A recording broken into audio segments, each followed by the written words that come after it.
A big concern that I've gotten over the past couple of years as batteries have gotten more and more popular is the question of safety. Is a battery safe? And the short answer is yes in most applications. Now, using a good quality battery, there's a handful of really good companies out there that make good quality batteries is going to be really important. And these batteries are safe. Now, we tell our clients that put them in an area of your house that is going to maintain a good temperature.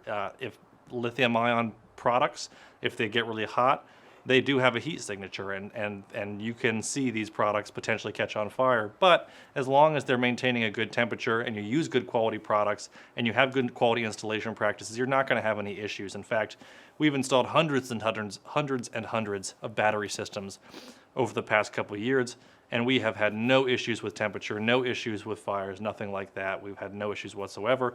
LG Chem, which is a primary product that we use, also has really had very few issues with anything like that, unless the product is installed incorrectly or in a wrong location. We actually have a partner who is going to be speaking on a video series about LG Chem and why that product is so good for so many applications.